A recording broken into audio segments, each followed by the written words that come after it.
चिंटू खरगोश और जादुई गाजर। एक छोटे से गांव में चिंटू नाम का एक खरगोश रहता था।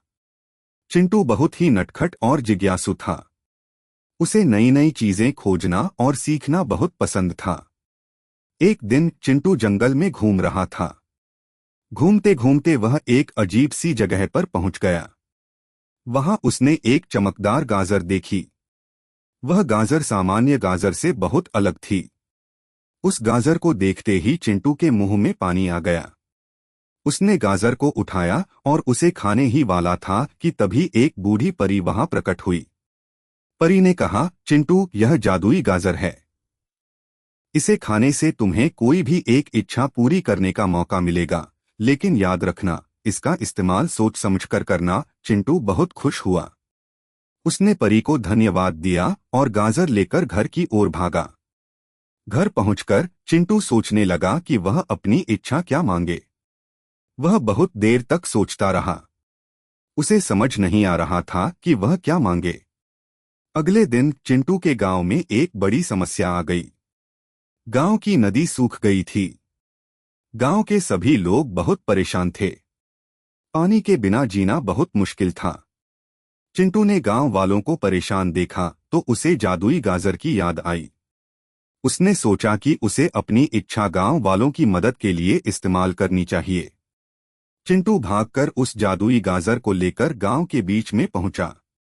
उसने अपनी आंखें बंद कीं और पूरी श्रद्धा से इच्छा मांगी, मैं चाहता हूं कि गांव की नदी फिर से पानी से भर जाए। जैसे ही चिंटू ने यह कहा, आसमान में बादल छा गए और जोरों की बारिश होने लगी। कुछ ही देर में नदी फिर से पानी से भर गई। गांव के सभी लोग बहुत खुश हुए। उन्होंने चिंटू को धन्यवाद दिया। चिंटू भी बहुत खुश था कि उसने अपनी इच्छा का इस्तेमाल गांव वालों की मदद के लिए किया। उस दिन से चिंटू गांव वालों का हीरो बन गया। उसने सबको सिखाया कि दूसरों की मदद करना सबसे बड़ा काम है। चिंटू हमेशा खुश रहता था और गांव वालों की मदद करता रहता था। एक दिन चिंटू फिर से जंगल में घूम रहा था। घूमते घूमते उसे वही बूढ़ी परी फिर से मिली। परी ने चिंटू से कहा, चिंटू, तुमने अपनी इच्छा का बहुत अच्छा इस्तेमाल किया। मुझे तुम पर गर्व है। तुम एक सच्चे हीरो हो। चिंटू ने परी को धन्यवाद दिया। परी ने चिंटू को एक और जादुई गाजर दी और कहा, यह गाजर तुम्हें हमेशा सही रास्ते पर ले जाएगी। चिंटू ने उस गाजर को संभाल कर रखा। उसने हमेशा दूसरों की मदद की और कभी भी गलत काम नहीं किया। चिंटू खरगोश एक मिसाल बन गया। उसने साबित कर दिया कि छोटा होने का मतलब यह नहीं है कि आप किसी की मदद नहीं कर सकते। चिंटू ने गांव वालों को सिखाया कि एकता में ही शक्ति है। जब सब मिलकर काम करते हैं तो कोई भी मुश्किल आसान हो जाती है।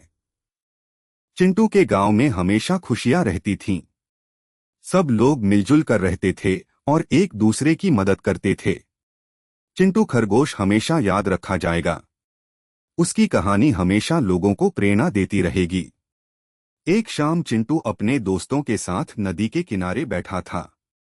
सूरज डूब रहा था और आसमान में रंग बिरंगे बादल छाए हुए थे। चिंटू ने अपने दोस्तों को जादुई गाजर की कहानी सुनाई। उसके दोस्तों ने कहा, चिंटू, तुम सच में बहुत अच्छे हो। तुमने गांव के लिए बहुत कुछ किया है। चिंटू ने कहा, यह सब हम सबने मिलकर किया है। अकेले मैं कुछ नहीं कर सकता था। चिंटू और उसके दोस्त हंसने लगे। उन्होंने एक साथ गाना गाया और खूब मस्ती की। चिंटू को पता था कि वह हमेशा अपने दोस्तों के साथ मिलकर खुश रहेगा। एक बार गांव में एक सर्कस आया। सर्कस में कई तरह के जानवर और कलाकार थे। चिंटू और उसके दोस्त सर्कस देखने गए। सर्कस में एक शेर था जो बहुत उदास था। चिंटू को उस शेर पर दया आई। उसने शेर से बात करने का फैसला किया। चिंटू शेर के पिंजरे के पास गया और उससे पूछा, तुम इतने उदास क्यों हो? शेर ने कहा, मैं अपने घर को बहुत याद करता हूँ। मैं जंगल में रहना चाहता हूँ। चिंटू ने शेर की मदद करने का फैसला किया। उसने अपने दोस्तों को बुलाया और उनसे शेर को जंगल में वापस भेजने की योजना बनाई। सबने मिलकर एक योजना बनाई और शेर को सर्कस से भगाने में मदद की। शेर जंगल में वापस जाकर बहुत खुश हुआ। चिंटू और उसके दोस्तों ने सर्कस के मालिक को समझाया कि जानवरों को पिंजरे में बंद करके रखना गलत है। सर्कस के मालिक को अपनी गलती का एहसास हुआ और उसने जानवरों को आजाद कर दिया।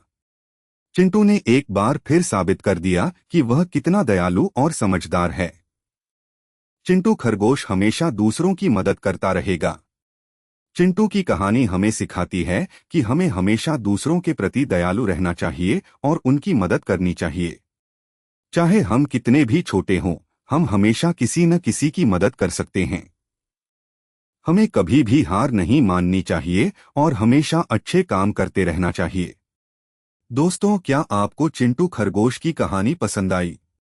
अगर हाँ, तो इस वीडियो को लाइक करें, शेयर करें और हमारे चैनल को सब्सक्राइब करना न भूलें।